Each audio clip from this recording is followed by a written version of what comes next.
What is going on, guys? Lord Valor here, and welcome back to another episode of Lifecast. Today, I have special guest Zack. Zack is back. He's ready to attack. Zack, how you doing? Fantastic. Thanks, Joe.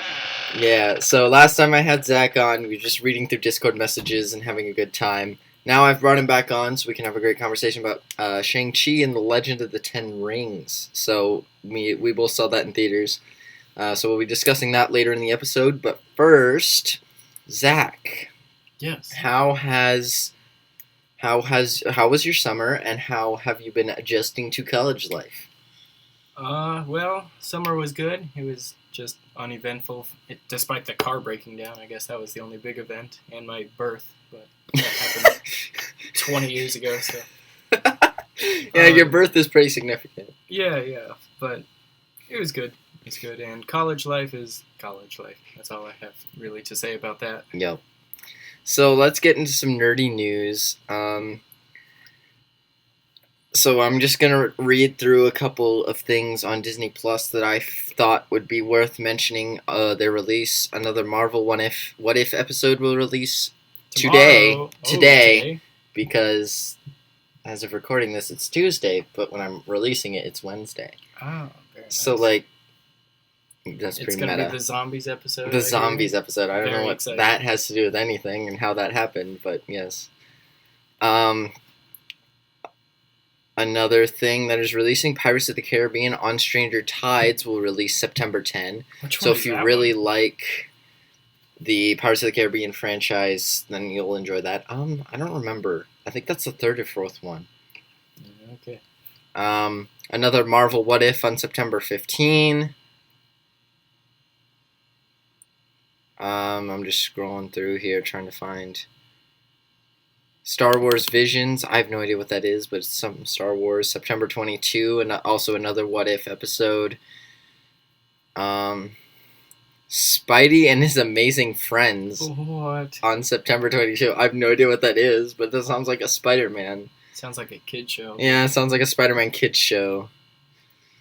Another Marvel What If on September 29. Which might be the last one. That would be episode 8 then, and that would be pretty on point to what the other series have really done. So that's really basically it, unless you're into Disney Junior things. Not so much. No, me neither. The only other thing I'm seeing here is the Great Barrier Reef season 1, which I think is probably, but sounds something like a National Geographic thing, so maybe if you're into that, you know what that is. But yeah, that's the big things that are releasing on Disney Plus this month. The thing I'm probably most excited for is on the Pirates of the Caribbean, because I do really love that series, and it's very funny to me. Yeah, Johnny Depp. Shout out to that guy. Shout out to him. He's funny. All right, so now with that news out of the way, Zack, we both saw Shang Chi and Legend of the Ten Rings. So going into the movie, had you watched any trailers, or what were your expectations when you went into the theater?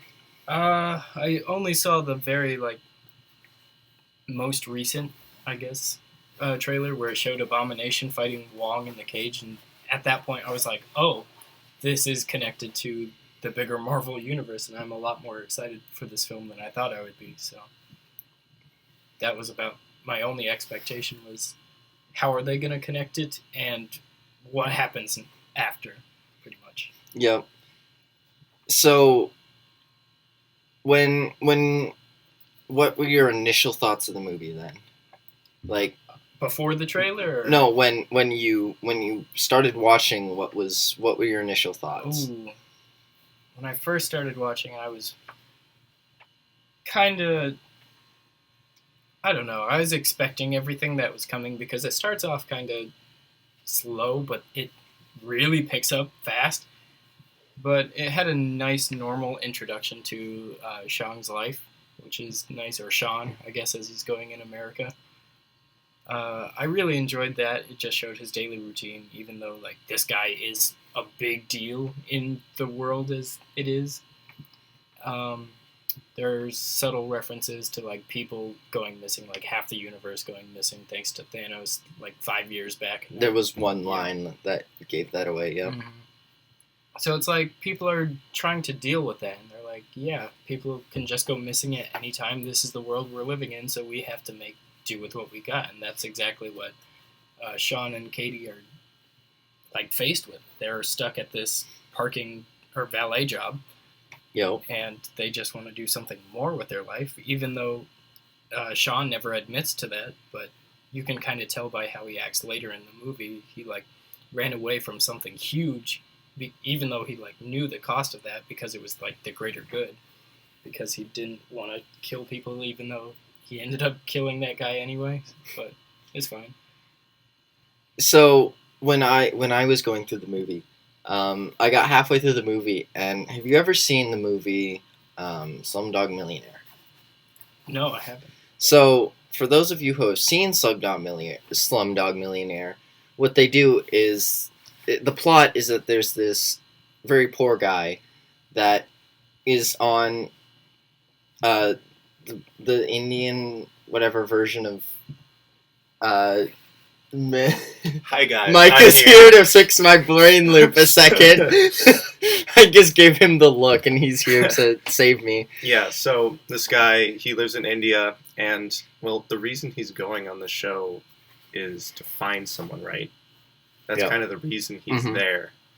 So where were you going with this? Well, so you know how like they ask the question, then there's a flashback to reveal how he knows the answer to that question, then it goes back to the question. Okay. To the... So, the whole movie is going back and forth between the present and things that relate to the present in the past. Yeah. That. And Shang Chi was doing a very similar thing, where it would reveal something about Shang Chi. Initially, it revealed that he knew Taekwondo, and he was being questioned by female's friend's name. Female friend's name? Yeah, what was the female friend's name? Katie. Was it Katie? Mm-hmm. Yeah. And Katie was like questioning him, how do you know Kung Fu, dude? Like, you gotta let me in on this. And then there's a flashback to his father teaching him to fight, and then like and throughout the movie, whenever you had these flashbacks, it revealed more about a character. So initially you thought that Sean's dad was this evil guy, when he is, but there's more depth to him than just an evil villain, right? And you eventually learn that he's a soft heart, he misses his wife, and he wants to go save her, right? So you get to see more of the story throughout the flashbacks that they incorporated. And I think that was just really clever how they incorporated flashbacks that were revealing more of the story only when you needed it, right? You didn't need the information. They gave you the information when you needed it so you could apply it. And that's exactly like what they did in Slumdog Millionaire. Exactly. It was at the exact moment, at the very moment he was asked the question, it brought you back to how he knew the answer. Yep. And Shang-Chi was very similar concept to how they did that. So I just thought that was really clever and really smart, writing-wise, a way to do that. So Zach, when you exited the theater, what were some scenes that stood out to you? Oh man, I loved I don't know if it qualifies as the cinematography, but the CG mixed with it and the choreography were all spot on for that movie. So every part of it was visually really astounding to me. I loved what they did when the ring guy at first, the dad, he was just fighting and using the rings to like any versatile needs that he has, because he could stop his falls and keep himself from getting damaged. He could use that as a shield that he used for the arrows at the beginning of the movie. He could, of course, launch himself. I just loved every like movement he had was very consistent throughout the movie and very aesthetically pleasing, especially when Sean got the rings at the end too and they were fighting with them. When both of them had like 5 rings, it was incredible to see each other's movements, and I'm very aesthetically pleased by martial arts, which is one of the reasons I got into it a long while ago. But especially Kung Fu, it's a very majestic kind of movement. And when they incorporate that into this like mystical ring fighting technique that I'm sure they just had to make. That was really beautiful. A lot of the fight scenes in this movie actually like very much looked like a dance. You know what I mean? I know that was very intentional, but like even like the first fight was between Sean's dad and Sean's mother, who were just meeting, and they were fighting, but the whole thing felt like a dance, and you understood that. You knew they were fighting, but it also felt like a dance. Same when Sean was fighting his aunt. Or his sister. Or his aunt. Yeah. It was his aunt. It was his mother's sister. Yep. So it was his aunt. It just felt very much like a dance, right? Mm-hmm. And that was definitely the vibe they were going for, and they definitely nailed that. And so I thought that was just very clever that it wasn't only fighting. There was a different aspect to the fighting. You know what I mean? Mm-hmm. I'm not super well versed in Kung Fu or anything, but I'm pretty sure there are like separate branches of Kung Fu that have like more animalistic versus nature kind of movesets. So I'm glad that multiple views of that martial art got to come out into the light. Yeah, and when we're going back to Sean fighting his aunt, she was fighting with her hands open and winning, and he was fighting with his hands shut, like in a fist, and he was losing. And then she taught him to open his hands, and that's when he started to understand, like, you need to understand who you are, yada, yada, yada, right? So, like, I just thought it was very cool, the difference between, like, the closed fist and the open fist. And also, all right, I'm going to ask you if you notice this. So, in that fight scene between Sean and his aunt, there was some, like, Chinese, whatever, Japanese, whatever music flowing, right? Mm-hmm. But there was a point where she opened his hands, and there was a dun, and then the music shut off. Mm-hmm. Did you notice that sounded exactly like the Avengers theme? I didn't think it sounded like it, but I didn't pay that much attention to it. It was it sounded like the first note from the Avengers theme, and I think that was intentional. Now, you guys can correct me if I'm wrong. It's like 2 seconds, and if you stop listening for 2 seconds, you miss it. And I totally could have heard this wrong. But when she was teaching him, you gotta know who you are, yada, yada, yada, and then she opened his hands, there was a da, exactly like da, da, da, da, da, da, just that first note, though. So I think that was very intentional, but I could also be reading too much into that. But I just thought that was kind of cool if that was definitely intentional. I mean, it very well could be if that was the case, because, of course, with the old Avengers cycling out, we need new ones to come in, and I think he'd be a fantastic candidate to join the club. Yeah, and as we're getting more into Phase 4 of Marvel, you're starting to see that a lot of the villains are more gods, like supernatural beings, than they are actually like earthly villains, right? Mm-hmm. So you need those more powerful beings to come out, because otherwise you don't stand a chance, right? You saw that in Loki when they thought they were fighting the time. Oh yeah, the timekeepers. Yeah, the timekeepers. Turned out to be Kang the Conqueror, which is even more terrifying. Yeah, exactly. Stuff like that. So like, the villains are ever more powerful, and you need more solutions for the good guys to win, right? So, I just think that's interesting to point out. And that's a tough balance to go about. Like, you go from fighting Thanos, like, destroyer of half the universe, like, you can't just go back down to, like, a normal human being after that. You set the bar so high that a normal human being is just like, why doesn't Thor come down and take him out or something? Yeah, it definitely introduces some interesting concepts that writers of the Marvel Cinematic Universe will have to overcome. How they step up, but also not make it unrealistic, right? Well, I guess it's all unrealistic if you think about it, but like, I don't want them to fight like a god and then defeat him by like sucking him in a vacuum or something. You know, it has to make like sense for the universe, right? So, Zach, what were your thoughts on the overall plot? Was there anything that really stuck out to you as bad, or would you say it was good? Like, what's your thoughts on that? I'd say the plot was pretty straightforward, very easy to understand, which is, I guess, good for like a casual watching movie. Yeah. It's fun, good for like the family, but it wasn't super unique. Like I feel like there's a bunch of other movies like I don't even know. I get Jumanji vibes, but that's not even close. It's not even close. But it's like, oh, trying to find this mystical place, and then something needs to not open, and then someone's trying to open it, kind of thing. Like, it's just kind of a common theme, but they did it in such a good, direct way with character development attached to both sides.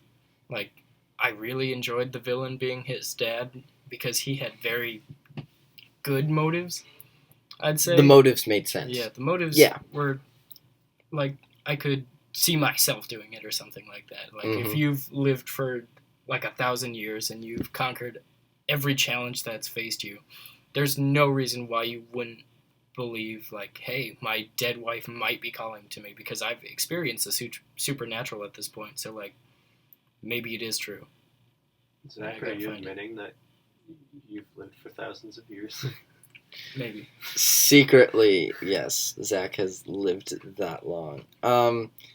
So yeah, I kind of agree with you. I like the writing at the beginning of the movie. It was I felt like the beginning of the movie was stronger than the end of the movie, as far as writing went. That doesn't mean I don't think it was still a great movie, all the way around, in my opinion. But I think the writing was stronger at the beginning. But again, reiterating that the flashback sequences that were incorporated were well done, and I think they should get credit for that. Absolutely, they were very good use of the flashback technique. Yeah, and they gave you the information you needed at the time, so you could put the story together yourself. And like, I'm not gonna say like they basically.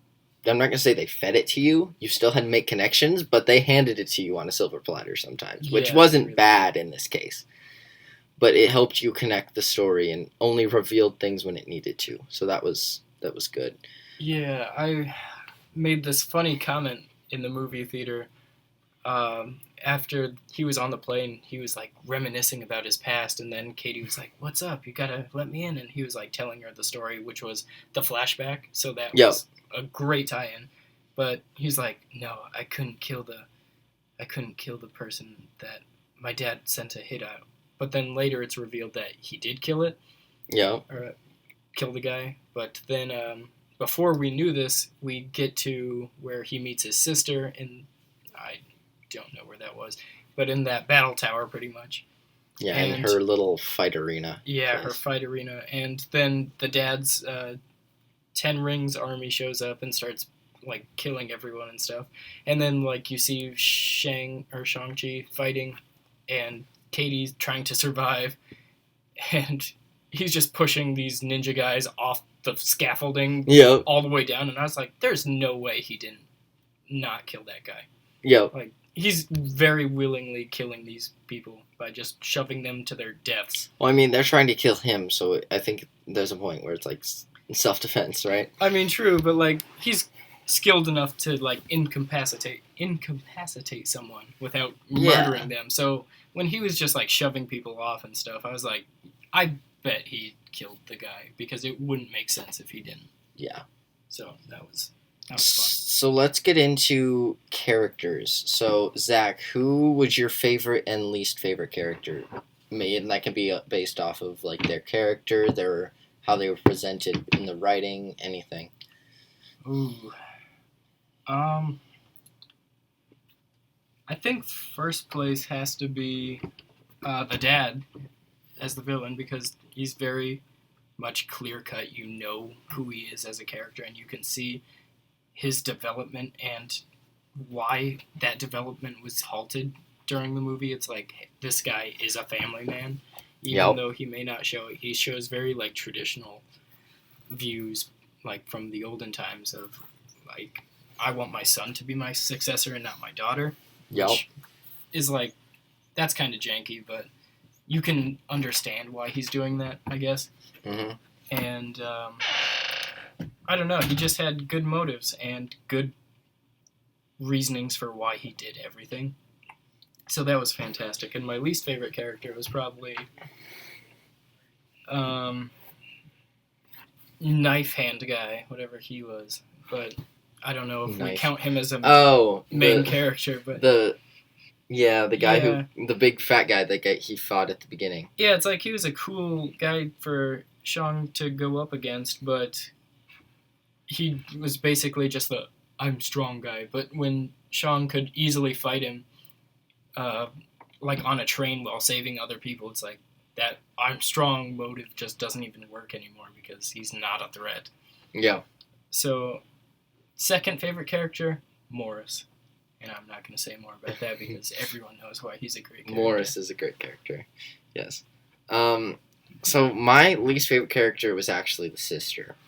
I know her motivations were written well, but as a character, I just did not enjoy her. She just gave me very strong evil vibes from the beginning. But obviously they didn't try to paint her like that until the very end with... You stayed to the end credits, right? Oh, yeah. And you know that she was rebuilding her father's kingdom bigger and better. And even though she told her brother she was going to go disassemble that, right? And so that just confirmed to me that she is a whack character. And I'm just wondering what they're setting up with that, because she obviously became the successor to her father's business. Right. But he, being Sean, took over the rings. Yeah, so at first, like when we briefly talked on this before after I saw the movie, you mentioned something like, oh yeah, maybe she's after the rings, but I don't feel like that's even possible because that's such a power gap that can't be done. She might be after the rings, but I'm thinking, I don't know. There's the Dark Avengers they're hinting at, right? And I'm wondering if she's going to play a big role in that somehow. Maybe. I don't know. I could That's see just her me being speculating. like, maybe like a intelligence kind of person because she, like, also while they're studying martial arts in that place, we also saw lots of computers and there's like researching stuff. Oh yeah, there was like technology going up. And what I would have been fine with her taking over, but at the end you saw her sit on her father's throne and it was zooming out and there was like everyone fighting. It was like it looked just like her father had done it. Even like the 10 Rings logo was behind her. Yeah, the 10 and, like, Rings logo is still up. The 10 Rings logo is a sign of like evil, right? So like the fact maybe, that, I mean... Well, it has been for the past, 1,000 years, according to the movie. I mean, it wasn't per se evil, more as just like immoral, because this guy was just like, hey, I want power, and then when people didn't give him the power, he kind of proved it to him, and then he overtook a lot of worlds, and so like he was more of an anti-hero, probably is more like the word. Maybe, yeah, but he was just there in history times. And well, I just don't think of the 10 Rings as like a positive thing. So the fact that they were painting her as like the person who's taking that over instead of shutting it down makes me suspicious of her as a character. It is pretty suspicious. And at the end of the movie, it also said the 10 Rings will return. Yeah. And then period. It didn't like at the end of the Avengers movie it said, or at the end of Iron Man or whatever it said, Iron Man will return in the Avengers movie or whatever. But it didn't even give us when the 10 Rings will return. Yeah, and that's a vague statement anyway, because like obviously Shang Chi is going to return with the 10 Rings. But is it referring to Shang or is it referring to the 10 Rings as this new company now? Like, we don't know. Yeah, and thinking about it, this is just kind of a random thought, but I think Doctor Strange is kind of going to be the center of all the movies now. I think he's kind of the key to unlocking the multiverse, which is why he's going to be in the center of attention in all movies. We already know he has a big role in the Spider-Man movie that's coming out in December. And it hinted at that he's going to have a big role in Shang-Chi's life now because of the way that movie, Shang-Chi, ended with Wong talking with Shang and Katie. Yeah, there's a huge role for Doctor Strange to fill here because he has to... I feel like he still has to fulfill the boots of the Sorcerer Supreme, you know? Like, he's a great magician who was able to go up against Thanos and probably would have beaten him if he didn't have the Infinity Gauntlet. But Wanda is a huge key to this whole multiverse thing, and I think that's brilliant because they put like that multiversal thing in Spider-Man, maybe, hopefully. Yeah, Spider-Man's going to be the start of it, I think. Yeah, but then in Loki and WandaVision, there's talk about this multiverse thing going kind of nuts, and being the Scarlet Witch, she is the one who is supposed to break the universe into multiple places, and she can supposedly outpower the Sorcerer Supreme, according to that one evil witch lady in WandaVision. She also is the mother, per se. Not like birth mother, but like she's the reason that mutants exist. Mm-hmm. So I'm wondering if that's how we're going to start to get things like Wolverine, maybe in the MCU and stuff like that. That would be interesting. So I'm hoping for that, but I don't know if that's going to happen specifically. So that's just a little tangent that I realized is that Doctor Strange and Wanda are going to play huge roles in the upcoming Phase 4 of the MCU, which is great. So I mentioned my least favorite character. Going back to my favorite character now is I really liked he was the actor in Iron Man. Oh, the Mandarin guy? Yeah, the Mandarin. He was just very quirky and funny. Yeah. I'm sure people that he's not my favorite character because of what he brought to the table of the movie. He's my favorite character because he was funny. And because I think he was just written very cleverly to make you laugh, to kind of break up those serious moments, right? He was, definitely. Like him and Morris were really, really funny. Yeah, that was unexpectedly hilarious. It was whack. Yeah. And so, speaking of that, let's talk about the comedy of the movie. Do you think that the comedy, there was too much, too little? Do you think it was, like, just right? I think it was... On par. It was pretty good. I mean, like, you expect a certain level of comedy from a Marvel movie, and we got it no matter how serious it is. Like, even in Infinity War, one of the darker films, there was still a good amount of comedy. And this one definitely follows suit, and it felt right to have it in there. Like, I don't know if people would actually react that way in real life, considering their circumstances, but it was a nice change of pace, like, for those brief lines and stuff. Because, like, I guess one of the first instances of comedy when the plot starts darkening a little bit was Wong versus Abomination, and he, like, has a drink with him or something, and brings him back into the wherever Wong keeps Abomination, I guess. But they were just hanging out, and that was kind of a first comedic moment, and it was like, oh yeah. It was just you saw him fighting, and then it changed back to Shang Chi, and he was talking to his sister, blah blah blah, and then suddenly you see him walking with what's his name? Abomination, and Wong's just kind of like, what did I tell you about that punch? Next time you'll learn or something, and you just start laughing because you're like, wait, what? They're friends, you know? Yeah. You're just kind of like. He's training him like a pet. Yeah, he's kind of like training him like a pet, and it was just kind of like unexpected. So, like, yeah. I think the comedy was pretty on par to what we got in most MCU movies. I don't think it ever crossed the line of, like, that was an ill-timed joke. Or, yeah, no, you know? It was all in place, and that felt nice. Yeah, and you need that comedy to break it up, because otherwise it's just all dark and doom and gloom, and sure, the heroes win in the end, but, like, you need something to break that up, right? Mm-hmm. And that's why, what's his name? The actor. I just said it. The Mandarin? The Mandarin, thank you. The fake Mandarin, I guess. That's why I liked the Mandarin so much, was that he was able to bring that comic relief when things were getting serious and kind of... tense, yeah. Tense, and you needed that little joke. I did find myself laughing pretty hard at some of those jokes. I'm trying to think of any specifics, but I can't at the moment. But the whole like car bit through the forest, that was really fun. I enjoyed that a lot. The maze thing. Yeah, because it was a really good mix of humor and really seriousness. Because that's good. Yeah, if they get trapped, they might die because the forest will crush them or eat them, as Morris says.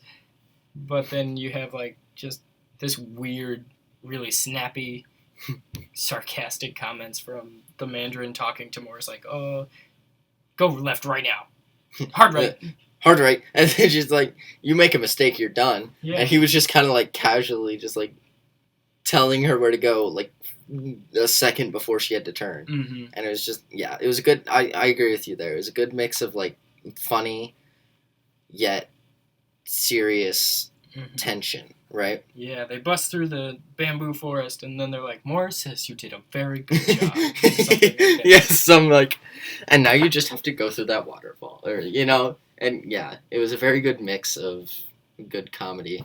And so my last question is, I have an opinion on this, obviously, but I wanted to ask you about the music in this movie. How do you think the music in this one compared to other ones, and did you think the soundtrack for this was good or not? MCU soundtracks are kind of tricky for me because they're good, but like they don't really jump out to me a whole lot during the movie. It's only like if I were to sit down and listen to the soundtrack itself, then I start really paying attention to it and all it's good for. But a few times music jumped out from me was just like the poppier songs, the pop rap. Yeah. Which, it wasn't bad. One of the songs I thought fit really well, and then the other song, I was like, this is kind of out of place, but... Yeah, the first thing I noticed was it was a lot. It wasn't like sure, there was the cultural music that they had with the fight scenes and stuff, and like that fit really well with the vibe of the movie. And that was kind of like your replacement for like the normal Marvel movie cinematic. Yeah, you know what I mean? Music, yeah. The big music that they have at fight scenes. But what I noticed about Shang-Chi was there was a lot of rap pop, and it was just it just seemed like it was playing more in today's culture than the past movies have. You know what I mean? Mm-hmm. I mean, yeah, these are like grounded, more modern movies. Like, we're taking place now, not in World War II time, or we're not taking place in outer space. This is very grounded here on Earth now kind of thing. Yeah, and I think a lot of that has to do with maybe this is intentional, maybe it's not, but I think the choice of pop and that genre of like modernist music is like to give you the idea that they're moving more into what's now and maybe even into the future. Because if you think about it, I forget, but I think someone confirmed that the dates for like Infinity War were like 2017. I don't know if that's entirely true. I think the current year is 2025 after Endgame, yeah. So Endgame happened after 2025? Or it's like during 2025, because then you have like during Spider-Man Far From Home, was it? When he fought Mysterio? You have like Flash Gordon, who is still in high school, who was like 16 or 17 or 16, and now he's 21 and drinking age because he was on the plane, and they're like, yeah, this guy got blipped. Don't let him get a drink because he's still technically like 16 years old, even though he was born this year. But it skips ahead in the future, and he comes back, and he's, I mean, technically 21, but also his body isn't 21. Yeah, so I think that that the choice of music is more modern to give you that more modern feel, and to try to give you the idea that they're moving forward. Maybe that's not intentional, but that's kind of how I read it. I think that's accurate, yeah. So yeah, and any last thoughts on Shang or Shang? I say Shang. I think but it's did technically they do Shang? Shang. But I've heard a lot of people say Shang. Yeah, I think that's the Americanized version of it. But... Whatever, yeah. So Shang-Chi. Any final thoughts? Any final outbursts about it? Go see it if you haven't. It was a good watch. Very pretty. Very fun. Yeah. Yep. I think overall it was a very good watch. As far as Marvel goes. Now, coming up Marvel, I'm most excited for the Spider-Man movie. There was a lot of... I don't know, maybe you haven't looked as far into the Spider-Man movie, but they're introducing like 6 new characters... Or 6 new villains, not quote unquote, but like new. 6 villains are gonna be in the movie. The Sinister Six. Yeah, and I'm just wondering how they're going to approach that, and if really casting the spell that Strange did in the trailers, if that really did open the multiverse of madness, or open a multiverse, multiverse of some sort, that if we're going to get like different versions of Spider-Man. Yep, that's the so we whole might have big Tobey thing. Maguire, you know, like all those weird things that we're, you know, thinking about. That's the huge debate I've seen online where it's just like, are the other two Spider-Mans coming? Is Tobey Maguire and who else? Andrew Garfield. Yeah, Andrew Garfield. I kind of hope they do. I think that'd be really funny That and would really be cool. Fantastic if they did that. I don't see any reason as to why they wouldn't, because everyone would budgeting, love it. you know, Everyone like would love it. I think if they could, without thinking of like copyright or whatever, without taking that into account, I think they definitely would. I just think there might be some things that are holding them back. I mean, still with the Sony deal and Marvel, they technically both hold all the rights they need to make that happen. So let's do it. They do. I agree. Mm-hmm. So I'm excited for that movie, and yeah. Oh, and a potential Daredevil too. Yeah. Yep, that'd be sweet. Mm-hmm. I'd love to see what's his name, Charlie Cox, come back and reprise his role from the Netflix series, because I love that series. That was so good. I haven't seen that, but that's on my list. Yeah, and that new Venom movie also is coming out. There will be Carnage. We saw trailers for that right before the movie, and that looked pretty good too. I'm not super stoked for that. I'm not saying I'm super stoked, but I'm like, I want to go see it because I'm curious. I mean, the first movie was good up until the end, where it didn't really make sense. Like, it made sense, but it was like, it was stretching it for me. It was stretching it. It was It was kind of an movie. Just because of the ending, but otherwise everything else seemed pretty on point to me. But I'm just curious on how they're gonna approach the next movie and if they'll do any better. For sure. So that is going to wrap up this episode of Lifecast. If you want to check out any of the links in the description, please do. Link to my link to my individual channel will be down there. Reddit, Discord, all the other things. So, Zach, thank you again for joining me on this conversation about Shang-Chi and the Legend of the Ten Rings. It was fun. Yes, thanks for having me. That was fun. So this has been Lifecast. When life gives you lemons, learn martial arts.